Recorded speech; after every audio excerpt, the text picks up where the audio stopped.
To any large speedrunning community, faked runs are nothing new. But most of the time, when a speedrunner fakes a speedrun, they're an outsider trying to quickly shoot their way to the top. There's been plenty of cases like this in Minecraft, from the most famous, Drem, No! No way! to the most recent, Big Tony. But when a known and trusted runner is exposed for cheating, it's much more surprising and hurtful. Well, about a week ago, that's exactly what happened when top Minecraft runner FlowBee was caught faking a huge world record. This is how it happened.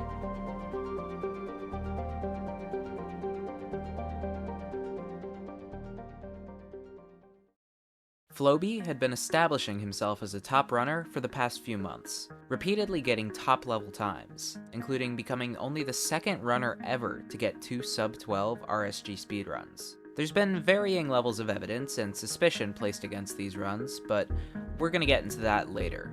The first run we're gonna focus on is the one that led to FlowBee being exposed, and the only one that is 100% confirmed to be cheated, his blind travel world record. And the best part of this whole story is the reason he gave for cheating this run in his recent response, but we'll get into that at the end. Before we talk about everything that we know now, let's go through FlowBee's run and take a look at what sticks out as fake.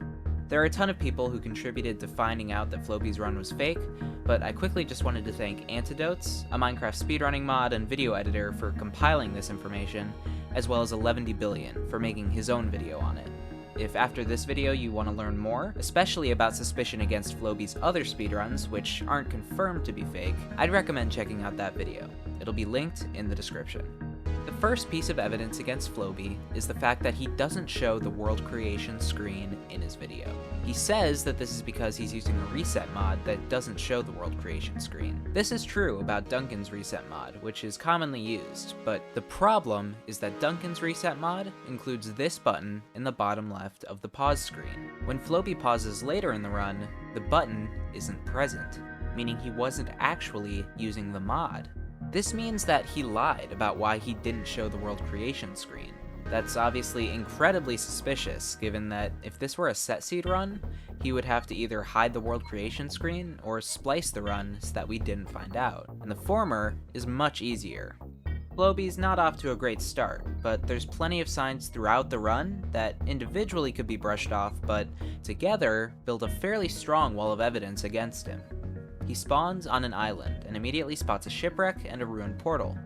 He loots the treasure chest, but for some reason skips the food chest, which doesn't make sense in an ocean run, as it only takes a few seconds and is likely to give you some much needed food. By checking the seed, we can see that he would have had to inconveniently break this sand with his fist underwater, something he likely scouted and knew would be faster, because if he didn't know this, there would be no reason to skip the food chest, unless he forgot about it. But such a skilled runner would never forget something as simple as the food chest. Next, he makes his tools, notably including an iron shovel. Because he only got 10 iron from the shipwreck, this means he can't make a flint and steel. While there's a pretty good chance that the ruined portal chest will have something to light his portal, it's another completely unnecessary risk, given that he can see this gold block from his spawn, meaning he can just make a gold shovel, which is faster anyway and isn't gonna break over the course of one speedrun. Another thing that might indicate that he knew what was going to be in the ruined portal chest.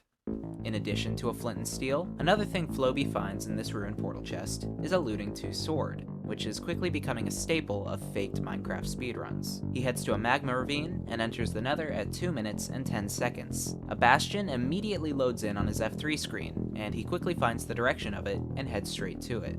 However, he doesn't look behind himself even once as he does this, something that many speedrunners found ridiculous. If there was a Nether fortress right behind him, he wouldn't even know. You would never not check your surroundings on a random seed, but you might do it if you're running a set seed and want to optimize your movement. Next is the Bastion. He does the stable's triple chest route pretty ordinarily and is able to leave at 425 with 10 pearls, 20 obsidian, and an unknown amount of string and respawn anchors.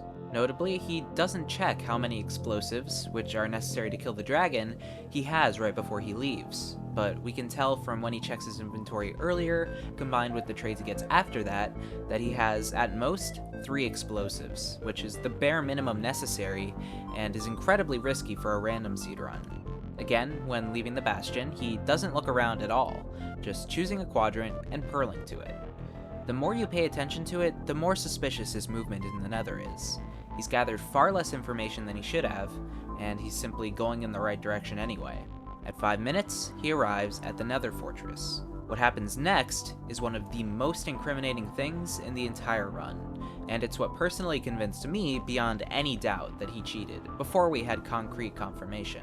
As he enters the fortress, he's got 3 paths in front of him. A dead end going forward and to the right, and more of the fortress to the left. In a random seed, no runners would go down the middle, because why would they? It's a dead end. And from this point, where FlowBee is making the decision of which direction to go, you can't see any more fortress in that direction. But, for some reason, FlowBee ignores the left and goes forward, where once he's a bit further, he sees a blaze spawner. This is suspicious, but not incriminating. He could have just made a mistake and gotten lucky. But here's the thing. In this run, FlowBee uses a strategy called calculated travel, where he builds 1 nether portal, returns to the overworld, and throws 2 Eyes of Ender to estimate the direction and distance of the nearest stronghold. He then returns to the nether, travels the estimated distance divided by 8, and builds a second nether portal, where unless he's done his math wrong or lost the angle, he'll be guaranteed to be close to the stronghold. FlowBee builds his first portal by this spawner, past the center path, and his eyes point to this stronghold. This is called an ocean stronghold, meaning you can see the stronghold from the surface of the water and directly enter it instead of fully triangulating and digging for it. Now stay with me. Here is what makes this incriminating. If FlowBee were to make the correct play and turn left at this intersection, he would have immediately found a different blaze spawner. If he were to make the next logical play and build his first nether portal at this spawner instead of the other one, the Eyes of Ender would have pointed to a different stronghold. A stronghold which is completely landlocked, meaning he would lose dozens of seconds in time spent triangulating the exact starting point of the stronghold and digging down to it. This is huge. He makes an inexplicable decision that no other runner would do, and it ends up saving him a massive amount of time. While it's not actually concrete evidence, it's the next best thing. And it doesn't end there. While fighting blazes, FlowBee knocks this one away from the blaze spawner and chases it. Killing it gives him 6 blaze rods, more than the amount he needed to leave the nether. In a random seed run, the building of the nether portal should be random within a certain range of coordinates, but instead of building his portal right where he is, he runs back to the blaze spawner and builds it on the bridge. Now this doesn't majorly help or hurt him, but it is the behavior of someone who's playing a scouted seed and following a script. Now is when he gets the blind travel world record, returning to the overworld at around 5.5 minutes. Although even before the run was exposed as fake, it was arguable that this should count as the world record, given he only had 9 ender pearls, giving him a very low chance of finishing the run. Next, he estimates the location of the stronghold and returns to the nether and travels to the spot of his second portal, stopping to get food along the way. Notably, he's very lenient about following the angle of his eyes, or keeping the angle. This is very important in calculated travel, especially when the stronghold is as far away as FlowBee's eyes told him it was. But when he returns to the overworld, he immediately finds the stronghold sticking out in the ocean. The last majorly suspicious thing within the run is his stronghold navigation. In Minecraft, stronghold generation starts at what's called the starter staircase, and Eyes of Ender always point to the chunk that the starter staircase generates in. The end portal room is within a range of rooms away from the starter staircase, and speedrunners have developed hierarchies of directions to check when entering the stronghold through the starter staircase. FlowBee doesn't enter through the starter staircase though, he enters through the room that's exposed in the ocean. When this happens, runners will go back to the starter staircase, and then navigate the stronghold from there. They can do this by following the doors. If a door was placed from the opposite side of you, then going through it will bring you towards the starter staircase, and if it was placed from the side you're on, you're going away from the starter staircase by going through it. FlowBee goes through the first door he finds that leads towards the starter staircase, then enters this room. He's got a few paths. Going through the door on the left would take him further from the starter staircase, so he definitely doesn't want to do that. Going through the middle door would take him closer to the starter staircase, so this is the logical path. Going down the middle hallway would take him further from the starter staircase, since it's going away from this door. So, naturally, FlowBee goes down the middle hallway, straight to the portal room. There is a small defense for this, albeit a weak one. The portal room is visible for a very small moment before he makes his decision, while he's in third person. I decided to check exactly how long it's on screen. The answer is 8 frames at 60 frames per second. That's 2/15 of a second, or about 13% of a second. For reference, I'll put an emogus on screen for that long. Now, instead of a bright red character, imagine you're looking for a tiny gray room in the middle of a gray screen. So, you can draw your own conclusions about whether he could have spotted the portal room in those 8 frames or not. I honestly don't know. He heads into the portal room on the second fastest pace ever, just 10 seconds behind Brentilda's world record, but the run ends to the portal not having enough Eyes of Ender. For reference, with FlowBee leaving on 10 Ender Pearls and throwing 2 of them, he would need a 4-eye or better, which has just a 2.6% chance of happening. So, after watching this run, there's plenty of reasons to be very suspicious at its legitimacy, and the aftermath of this run was equal parts gratifying, infuriating, and hilarious. I won't share any details, but for context, at the same time of these suspicions arising, FlowBee had also fallen under heavy criticism for harmful interactions with several members of the community. Needless to say, things were looking grim for him, but good for the rest of us, as we were on the verge of discovering a cheater and expelling them from the community. And on the morning of August 15th, the news broke. The Minecraft speedrunning mod team had reviewed the logs, confirming that he played the same seed multiple times after initially finding it, and that the world record blind travel run was in fact scouted. The saga doesn't end there though. 3 days later, he issued his response, an apology and a correction. Within the response, he only apologizes once to EleventyBillion over a disagreement about the strats he uses. Also in the response, he admits to cheating his world record blind travel run, but he wants us to understand why. Here's his story. He's in a call with Crystal, a Minecraft speedrunning mod and verifier. While she's making toast, he randomly gets the seed of this run, but throws due to skipping the food chest in the shipwreck.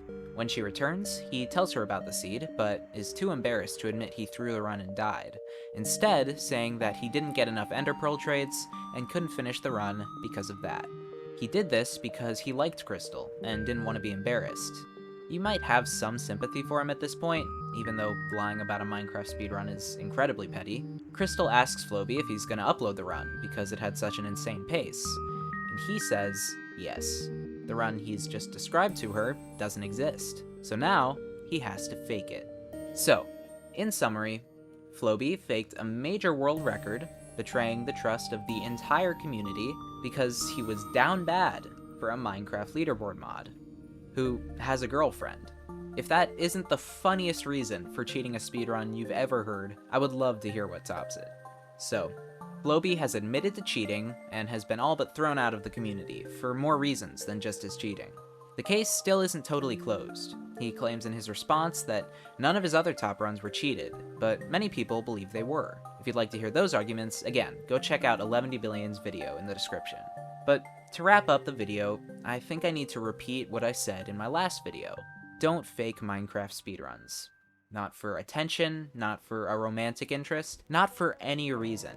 It won't work, it'll make you look like an idiot, and it's an inconvenience for everyone who takes this seriously. I hope you enjoyed this video, and be sure to subscribe for more Minecraft speedrunning content. As always, thanks for watching, and I'll see you in the next video.